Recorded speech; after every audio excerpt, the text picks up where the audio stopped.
تو گورے سے مت پوچھا کرو بھائی. ماہر نفسیات جو ہے نا, وہ گورا اپنی قوم کو ڈپریشن سے نہیں بچا سکا, وہ اپنی قوم کو اسٹریس سے نہیں بچا سکا. اسٹریس کا اصل علاج اسلام کے پاس ہے. کچھ ماہر نفسیات ایسے ہیں جو مذہب کو بھی فالو کرتے ہیں, وہ بتاتے ہیں, وہ قرآن کی آیتیں ہی بتا رہے ہوتے ہیں. ٹھیک ہے, میں سارے ماہر نفسیات کو غلط نہیں کہہ رہا, لیکن ہمارے یہاں میجورٹی جو ماہر نفسیات کی ہے ان کو نہیں پتا میرے بھائی. چند اصول تو ہیں, وہ تو اسلام پہلے سے بتا چکا ہے, لیکن جو اصل چیز ہے نا وہ بتا دے گا, عمل نہیں کروا سکتا کیونکہ خود اس کا عمل نہیں ہوگا. سب سے پہلا اصول ہے دنیا کو مسافر خانہ سمجھو, یہ رہنے کی جگہ ہی نہیں ہے, ایسی کی تیسی, ختم. ٹینشن کیا ہوئی, ختم. اور مسافر خانہ بھی ایسا ہے کہ مرنے کے بعد فنا ہو کے ختم نہیں ہو جاتے, کیونکہ ایسا مسافر خانہ ماننے سے تو ٹینشن بڑھتی ہے. ختم, اچھا لے بھائی, ابھی ہم تو اس پہ رو رہے ہیں کہ یہ چیز چھن گئی, یہ چیز چھن گئی, ایک دن سب کچھ ہی چھن جائے گا, تو اس سے ٹینشن کم ہوگی بڑھے گی؟ سے تو بڑھے گی. تو موت ہی تو ان کی سب سے بڑی ٹینشن ہے. اب آپ کے پاس کوئی بندہ آیا, آپ اس کو کہہ رہے ہو دیکھو, وہ کہہ رہے میری گاڑی چوری ہو گئی, میں بہت اسٹریس میں ہوں. تو ہم کہیں دیکھو دنیا مسافر خانہ ہے, ایک دن سب ختم ہو جائے گا. تو ہم اس کو اس کی ٹینشن ختم کرنے کے لیے یہ بات کر رہے ہیں. اس وقت تو وہ کہہ لے گا ہاں یار سب ختم ہو جائے گا, تو ابھی ختم ہو گیا تو کیا ہو گیا. لیکن گھر جب جا کے اکیلے میں جب غور کرے گا نا, بولے گا یہ تو بڑی ٹینشن میں ڈال دیا مجھے. ابھی تو صرف گاڑی ختم ہوئی ہے, کل گردہ بھی ختم ہو جائے گا, آنکھیں بھی ختم ہو جائیں گی, قبر میں مرا ہوا ہوں گا. ابے یہ کیا ہے؟ تو اس سے ٹینشن کم نہیں ہوگی میرے بھائی. ٹینشن کیا ہوگی؟ خطرہ ہے, 100% ضروری نہیں, لیکن امکان ہے کہ بڑھ جائے. بڑھاپے میں سب کچھ ختم ہو جاتا ہے, صرف ایک زندگی باقی ہوتی ہے آپ کی, نہ دیکھنے کے قابل نہ سننے کے قابل. تو جوان آدمی بڑھاپے کا سوچ سوچ کے خوش ہوتا ہے, یہ ٹینشن میں جاتا ہے. تو چیزیں ختم ہونے کے سے ٹینشن کم نہیں ہوتی, ٹینشن بڑھتی. ہاں جب ٹینشن ختم ہوگی, جب آپ کو پتا ہے یہاں جو ٹینشن ہے اگر صبر کیا, پہلی بات یہ اللہ کی طرف سے ہے, خود بخود نہیں, اتفاق سے کچھ بھی نہیں ہوتا دنیا میں, یہ اللہ کی طرف سے, اور آگے اس کا بدلہ ملنے والا ہے. یعقوب علیہ السلام سے زیادہ کس کی ٹینشن ہو سکتی ہے؟ بچہ گم گیا. لیکن کیا فرماتے ہیں, اعلم من اللہ, میں اللہ کے بارے میں وہ جانتا ہوں جو تم نہیں جانتے. اللہ سے امیدیں بھی لگائی ہوئی ہیں, ساری زندگی روتے روتے گزری, مگر ایک تسلی بھی ہے. رونا غیر اختیاری چیز ہے, اس پہ تو کوئی پابندی نہیں لگا سکتا. بلکہ ماہر نفسیات تو کہتے ہیں کہ رونا بہتر ہے نہ رونے سے. نہ رونا اس کی علامت ہے آپ شوق میں گئے ہوئے, پتہ نہیں کھوپڑی کام بھی کر رہی ہے کہ نہیں کر رہی ہے. رونا تو اس کی علامت ہے پورے 14 طبق آپ کے ابھی صحیح ہیں, سیٹنگ پہ چل رہے ہو آپ. غم کی بات پہ رونا آ رہا ہے, خوشی کی بات پہ خوشی ہو رہی ہے. بعض لوگ ایسے بیوقوف ہوتے ہیں نا, لطیفے پہ ہنستے ہیں, یہاں بیٹھے ہوتے ہیں میرے سامنے نا, اتنا اچھا لطیفہ سناتا ہوں پھر بھی یوں کر کے بیٹھے ہوئے ہیں. مجھے غصہ آ رہا ہوتا ہے یار یہ بندہ ہے کیا ہے. نارمل آدمی خوشی کی بات پہ خوش ہوگا, غم کی بات پہ کیا ہوگا, اس کو غم ہوگا, رو کے اظہار بھی ہوگا اس کے غم کا. تو یہ تو حصہ ہے زندگی. اس سے آگے جب معاملہ بڑھتا ہے تو وہ خراب ہو جاتا ہے معاملہ. وہ معاملہ کیا ہو جاتا ہے؟ خراب. تو یعقوب علیہ السلام کو کیسی تسلیاں تھیں. موسیٰ علیہ الصلوۃ والسلام کتنی پریشانیوں میں, قوم جب کہتی ہے ہم تو اے موسیٰ تیرے آنے سے پہلے بھی اوذینا من قبل ان تأتینا ومن بعد ما جئتنا, اے موسیٰ تیرے آنے سے پہلے بھی مصیبتوں میں تھے, تیرے آنے کے بعد بھی مصیبتیں کم نہیں ہوئی بلکہ اور بڑھ گئیں. موسیٰ علیہ السلام نے فرمایا عسیٰ ربکم, اللہ سے امید ہے وہ تم پر رحم کرے گا, ویستخلفکم فی الارض, اور صرف مصیبتیں دور نہیں کرے گا, تمہیں زمین کی حکومت دے دے گا. ارے بھائی غلام قوم ہے اور الیکشن کا بھی رواج نہیں تھا, تو کیسے حکومت آ جائے گی؟ اللہ سے امید ہے. استعینوا باللہ واصبروا, اللہ سے مدد طلب کرو, صبر کرو. ان الارض للہ, یہ تسلی کا جملہ ماہر نفسیات کے پاس جو گوروں سے متاثر ہوتے ہیں ان کے پاس یہ جملہ نہیں ہے. ان الارض للہ, زمین کا مالک کون ہے؟ اللہ. تو جس کا مالک ہے وہ اٹھا کے دے دے گا. اب دیکھو ایک بات ہے, آپ کسی ایک بہت بڑی خوبصورت لینڈ کروزر میں گھوم رہے ہو, یا آپ کا دشمن گھوم رہا ہے, ایک V8 میں گھوم رہا ہے آپ کا دشمن, آپ اسے دیکھ دیکھ کے جل رہے ہو, حسد کھا رہے ہو, ہائے ہائے ہائے ایک تو میرا دشمن، میں گدھے پہ اور یہ اتنی بڑی گاڑی میں. ایک بندہ آ کے کہتا ہے بھائی یہ گاڑی میری ہے اور تو میرا ماموں ہے، فکر نہ کر، یہ میں اس سے لے کے تجھے دے دوں گا. اب ساری ٹینشن کیا ہو گئی؟ ختم. جب آپ کو پتا چلے گا مالک یہ ہے، پہلے آپ سمجھ رہے تھے شاید وہ مالک ہے تو آپ ٹینشن میں جا رہے تھے. جب آپ کو پتا چلے گا وہ مالک ہے ہی نہیں ہے، بھائی مالک کون ہے؟ یہ صاحب ہیں، یا میرا باپ میرا اس کا مالک ہے. ماموں کو بھی چھوڑو، باپ. جب مثال دینی ہے تو پھر پوری خاندانی مثال ہو نا. آپ کے والد صاحب آئے، بیٹا کیوں تم جل رہے ہو، کیوں حسد میں آ رہے ہو، کیوں ٹینشن میں جا رہے ہو؟ آپ نے کہا ابا یہ بھی میرا کلاس فیلو تھا، یہ میٹرک میں فیل تھا اور میں A+ سے پاس ہوا تھا، آج یہ لینڈ کروزر میں گھوم رہا ہے، اس کو دیکھ دیکھ کے جل رہا ہوں میں. ابا کہتے ہیں بیٹا یہ گاڑی کس کی ہے؟ میری ہے، میں ابھی شو روم سے لے کر آیا ہوں، اس کو میں نے چلانے کے لیے دی ہے. ساری ٹینشن ایک سیکنڈ میں ختم. کسی مارے نفسیات اور گولی کھانے کی ضرورت پڑے گی آپ کو؟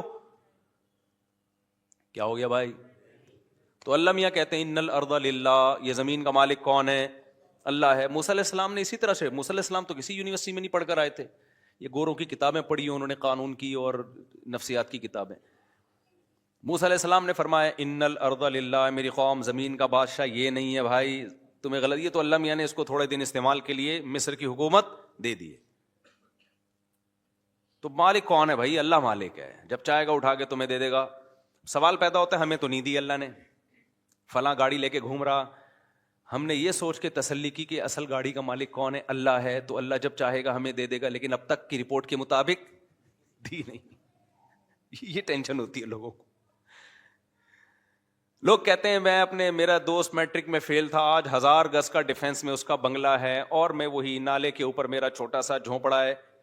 میں نے مفتی صاحب کا بیان سنا تھا کہ اللہ تعالیٰ کہتا ہے کہ بنگلے کا مالک کون ہے؟ اللہ ہے، جس کو چاہتا ہے دے دیتا ہے. تو میں اسی امید پہ خوش ہو گیا تھا، بغیر گولی کھائے، ڈپریشن کی گولی کھائے بغیر، کہ بھائی اصل مالک تو اللہ، جب چاہے گا مجھے دے دے گا. اب تک کی رپورٹ کے مطابق مجھے وہ ملا نہیں ہے. لوگ پھر اس ٹینشن میں جا رہے ہوتے کہ بنی اسرائیل کو تو مل گئی حکومت، ہمیں تو نہیں ملی، ہم کیسے تسلی میں آئے، اور آئندہ ملنے کا کوئی چانس بھی نظر نہیں آ رہا. تو اس کا بھی بھائی اللہ میاں نے، اس ٹینشن کا بھی اللہ نے علاج بتایا ہے.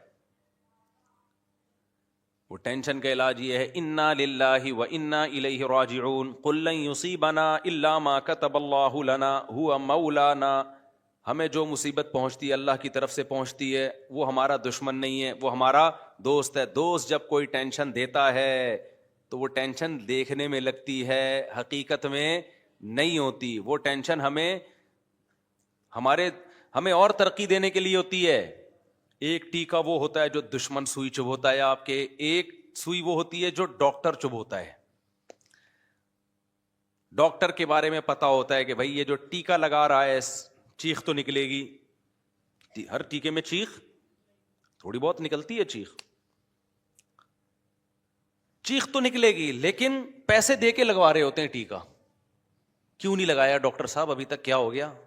کہہ رہے ہوتے ہیں کہ نہیں ہوتے؟ پیسے دیے ہیں، ٹیکا لگاؤ بھائی، انجیکشن لگاؤ. لیکن ایک ٹیکا دشمن لگاتا ہے تو دونوں ٹیکوں میں، دشمن ٹیکا لگا دے آپ فوراً خطرہ کہ زہر کا انجیکشن تو نہیں ٹھوک دیا اس نے کہیں. یہی ہوتا ہے کہ نہیں ہوتا؟ بھائی اب تو گئے. تو بھائی جو ٹینشن دے رہا ہے، دینے والے سے بڑا فرق پڑتا ہے، دینے والا دشمن ہے یا دوست ہے. اللہ اگر اسی طرح کرتا نا، جیسے بنی اسرائیل کو اللہ نے حکومت دے دی تو اللہ ہمیں فلانے کا بنگلہ ہمیں دے دیتا، فلانے کی گاڑی ہمیں دے دیتا، زمین آسمان کا نظام کیا ہو جاتا؟ برباد. اللہ کہتے ہیں دار الامتحان ہے، یہاں کسی کو دے کے آزماؤں گا اور کسی سے لے کے آزماؤں گا. جو صبر کرے گا تو اللہ کہتے ہیں وَلِلَّهِ مِيرَاثُ السَّمَاوَاتِ وَالْأَرْضِ، سب کچھ میرا ہے. یہ جو ڈیفنس میں 1000 گز کا بنگلہ جس کو تم دیکھ کے سمجھ رہے ہو یہ اس کا ہے، یہ اس کا نہیں ہے، تو ٹینشن تو بڑھ گئی نا، یہیں سے ختم ہو گئی ٹینشن. بھائی اس کا ہے ہی نہیں، بیوقوف آدمی کا. جو تو کہہ رہا ہے یہ لینڈ کروزر اس کی ہے اور میں میٹرک پاس A+ سے ہوا تھا اور یہ بھاگا ہوا، اس کی کہاں سے ہے؟ آزمائش کے لیے اللہ نے تھوڑے دنوں کے لیے اس کو دی ہوئی ہے. تھوڑے دنوں میں مرے گا، ختم. تو بھی مرے گا، تیرا جھونپڑا بھی کیا؟ ختم. آگے اللہ کے لیے تو بھائی زمین آسمان کا مالک ہے. پھر بڑے بڑے بنگلے ہیں اللہ میاں کے پاس، جنت ہے، نہریں ہیں اس میں، شہد کی نہریں، فیہا انہار من ماء غیر آسن، ایسے پانی کی نہریں جن کا ذائقہ کبھی متغیر نہیں ہوگا. وانہار من خمر لذۃ للشاربین, شراب کی نہریں جو پینے والوں کے لیے لذت ہوں گی, لذیذ نہیں ہوں گی, لذت ہوں گی. وانہار من عسل مصفی, صاف ستھرا شہد. لبن لم یتغیر طعمہ, ایسا لبن جس کا ذائقہ چینج نہیں ہوگا. غرفی غرفات آمنون, ایسے بالا خانے ہوں گے جن میں یہ امن سے رہیں گے. آج دولت کے ساتھ جب کوئی رہتا ہے تو ایک خوف ہوتا ہے اس کو چھن نہ جائے, چھننے کا خوف نہیں ہوگا.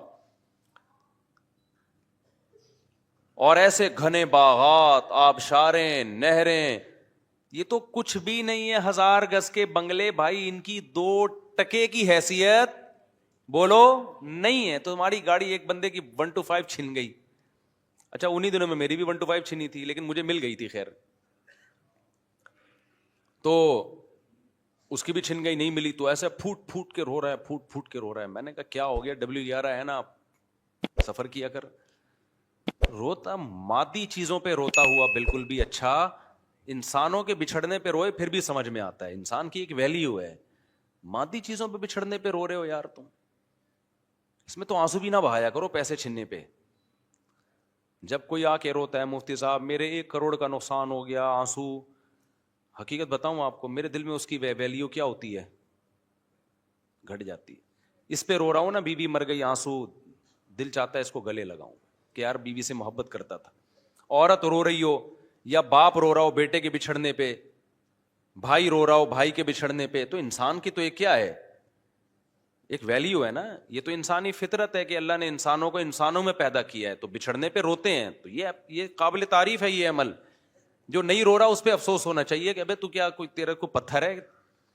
لیکن جو دولت کے بچھڑنے پہ روتا ہے, میں نہیں کہہ رہا ٹینشن نہیں ہوتی, وہ تو ہوتی ہے, لیکن اتنی کہ رونا شروع کر دو, بلند ذوق نظر نہیں ہے, یہ اس کی علامت ہے. اسی طرح جو معشوقہ کے بچھڑنے پہ رو رہا ہے, یہ بھی بلند ذوق نظر. اتنا عشق میں آگے جاؤ نہیں میرے بھائی, اتنا عشق میں آگے جاؤ ہی نہیں, اعتدال رکھو. اور جو جس معشوقہ پہ تم پاگلوں کی طرح مر رہے ہو نا, سوچ لو اس کا بڑھاپا بھی آنے والا ہے کل. تھوڑی سی آڑی ترشی ہو گئی تو پھر دیکھنا کون مرتا ہے. عاشق کے دعوے دیکھو نا ایسے, مجھے پاکیزہ محبت اور پاکیزہ واکیزہ محبت. پاکیزہ محبت ہے تو یہ پھر 90 سال میں کر کے دکھانا یہ والی محبت اس سے, جب یہ 90 کی ہو جائے گی. اور جو پرانی فلموں کی ہیروئنز ہوتی ہیں نا 75 کی, ان کی تصویر دیکھا کرو 2021 میں کیسی لگ رہی ہیں وہ. تو وہ ہیروئن ہو کے ایسی لگ رہی ہوگی تو تم سوچو کہ تمہاری والی تو کیا ہوگی, وہ کیا لگے گی. تو یہ ڈسٹیمپر ہوا ہے, تھوڑا سا کیا ہوا ہے, ڈسٹیمپر ہوا ہے, بس اس کے کہانیاں ہیں. اور تھوڑا سا ڈسٹیمپر اترنا شروع ہوا, اور اب تو میک اپ سے ہی اتنا ڈسٹیمپر ہو جاتا ہے پتہ ہی نہیں چلتا ہوتا سچی مچی والا کون سا ہے. وہ ایک آدمی کی شادی ہوئی, سچا واقعہ, چند دن پہلے میرے پاس آیا کہ میں نے دلہن کو میک اپ میں دیکھا تھا, جب پہلی رات میں منہ دھو کے آئی تو میں تو بے ہوش ہونے لگا. واقعی وہ بے ہوش, اس کی حالت دیکھ کے لگ رہا تھا ایسے عجیب حالت ہو گئی تھی اس کی. تو مجھے خیال ہوا بعد میں, اس کے جانے کے بعد ایک آئیڈیا ذہن میں, اس کو تو میں نے مشورہ دیا بھائی اب اللہ کا نام لے کے صبر کرو یار, گزارا چلاؤ. تم نے دیکھا کیوں میک اپ میں, بغیر میک اپ کے دیکھ لیتے اس کو. کہہ رہے وہ دیکھنے ہی نہیں دے رہے تھے. لڑکی والے بھی بڑے ہوشیار ہیں, میک اپ ایسے ایسے آ رہے ہیں بالکل, وہ اس کے الفاظ تھے 180 ڈگری پہ نکلی وہ. تو بہت زیادہ ٹینشن میں تھا, بہت زیادہ ٹینشن میں, بالکل ایسا لگ رہا تھا مر جائے گا غم سے. تو میں نے تو اس کو مشورہ دیا کہ غور کر لو یار, اس کو بھی اب اس کو بیچاری کو چھوڑو گے تم کہاں بچیاں طلاقوں کے بعد, کہ ماں باپ پر کیا قیامت گزرتی ہے, اپنی بہنوں کو سامنے رکھ کے سوچو. تو کہہ رہی انہوں نے مجھے دھوکہ دیا ہے. میں نے کہا دھوکہ تو سبھی اسی طرح ہی کرتے ہیں. بچی کو جب کوئی دیکھنے کے لیے آئے گا تو کچھ تو زینت اختیار کی جاتی ہے نا. تو آپ کا فرض تھا کہ اپنی ماں بہنوں کو کسی ٹائم پہ اچانک بھیج کے دکھا لیتے. خیر وہ بالکل ہی 180 ڈگری پہ نکلے. تو میں نے ان سے کہا کہ بھائی آپ ایسا کریں, اس کو بھی رکھیں ایک اور بھی کر لیں. تو وہ کہہ رہے نہیں میری سمجھ میں نہیں آ رہی. تو ان کے جانے کے بعد ایک ترکیب میرے ذہن میں آئی, وہ پھر وہ بندے کا نمبر بھی نہیں تھا ورنہ میں فون کر کے بتاتا کہ یار وہی والا میک اپ جو جس میں آپ نے دیکھا تھا نا, اب جب آپ شام کو گھر پہ آتے ہو تو بیگم کے پاس ایک بیوٹی پارلر کھلوا لو, بولو یہی ڈیزائن چاہیے مجھے رات کو. بہترین حل ہو گیا کہ نہیں ہو گیا؟ وہ بندہ بھی مالدار ہے, مالدار آدمی ہے. تو میں نے کہا اس ڈیزائن میں تو پسند آئی تھی نا, اس نے ہاں اس وقت تو بہت خوبصورت لگ رہی تھی, تو بس مسئلہ حل ہو گیا. کیا خیال ہے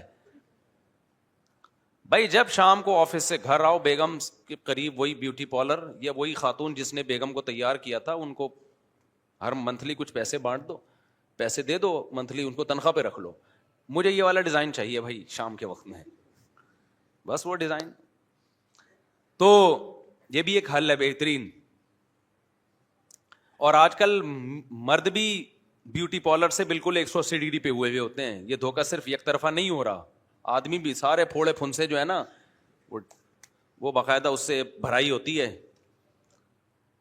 وہ بھی ایسا لگ رہا ہوتا ہے جیسے 18 سال کا لونڈا ہے, تو بعد میں پتہ چلتا ہے کہ یہ تو بزرگ ہیں. ایسے کالے کولے لگائے ہوئے ہوتے ہیں, سفید بالوں کو ایسے اسٹائل سے کیا ہوا ہوتا ہے. یہ بھی بہت دھوکے ہوئے ہیں. خیر ہمارا یہ ٹاپک نہیں, ہم تو بھائی یہ بات لے کے ٹینشن دور کرنے کی بات میں کر رہا تھا. کس کی بات کر رہا تھا؟ ٹینشن دور کرنے کی. اچھا, مجھے بعض لوگ بہت کہتے ہیں آپ ایسے مزاح والے انداز میں بات چیت کرتے ہو, مسجد کے تقدس کے خلاف ہے. میں ٹاپک ٹینشن ختم کرنے کا کر رہا ہوں, اور میں ایسے ڈراؤں آپ کو, اور جس سے ٹینشن ختم ہونے کے بجائے بڑھ جائے, تو آپ کو سوچو یار. اور میرا یہ اسٹائل اس لیے بھی ہے کہ پرانے زمانے میں اور اس زمانے میں فرق ہے. پہلے علماء جہنم کی آگ سے ڈرایا کرتے تھے, لوگوں کو رلایا کرتے تھے. میرے بھی پرانے بیانات زیادہ رلانے والے ہی ہوتے تھے. جو مجھے بچپن سے جانتے ہیں نا, ان کو پتہ ہے میرے پہلے بیانات اس اسٹائل میں نہیں ہوتے تھے. اس میں خوف کا عنصر زیادہ ہوتا تھا.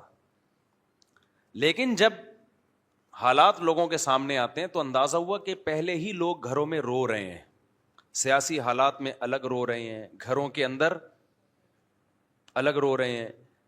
تو یہاں بھی اگر روئیں گے تو یہ تو بیچارے بالکل ختم ہو جائیں گے, بالکل یہ اٹھنے کے قابل. یہ قوم, مولویوں سے بھی لوگ مسجدوں میں دور بھاگ رہے ہیں اسی وجہ سے. کہہ رہے ہیں وہ الگ ڈرا رہا ہوتا ہے, جب اخبار پڑھو تو وہ الگ ڈرا رہا ہوتا ہے, ملک ڈالر یہ ہونے والا ہے اور ایسے ہونے والا. ہو کچھ بھی نہیں رہا ہوتا کسی کے ساتھ. جن کے ساتھ ہو رہا ہوتا ہے وہ تو چلو ہو رہا ہے, جن کے ساتھ نہیں ہو رہا ہوتا نا وہ بھی خوف میں آئے ہوئے ہوتے ہیں. تو اس لیے بھائی ہمارا اسٹائل چینج نہ کرواؤ, یہ نیچرل ہے, یہ نہیں ہو سکتا. مجھے مسلسل لوگ روک روک کے, روڈوں پہ روک روک کے, آپ جو ہے نا یہ اسٹائل چھوڑ دیں. آپ بہت سارے لوگ ہیں جن کے میں نام بھی لے سکتا ہوں, لیکن میں لے نہیں رہا نام, کہ یہ نہ کریں, یوں نہ کریں, ایسا نہ کریں. تو بھائی جس کو بات سمجھ میں آ رہی ہے بیان سننے, آئے نہیں آ رہی تو کوئی ایک ہم ہی تھوڑی ہیں اکیلے دنیا میں. بہت سارے علماء دین کی خدمت کر رہے ہیں, آپ ان سے بیان سنیں. میں خود بعض علماء کے بیانات سنتا ہوں اپنی اصلاح کے لیے جا کے. میں جب اجتماع میں جاتا ہوں تو آپ لوگوں کی اصلاح کے لیے تھوڑی جاتا ہوں تبلیغی اجتماع میں, تو اپنی اصلاح کے لیے جاتا ہوں. آپ بزرگوں کے بیانات سننے جاتا ہوں, میں اپنی اصلاح نیت ہوتی ہے میری. تو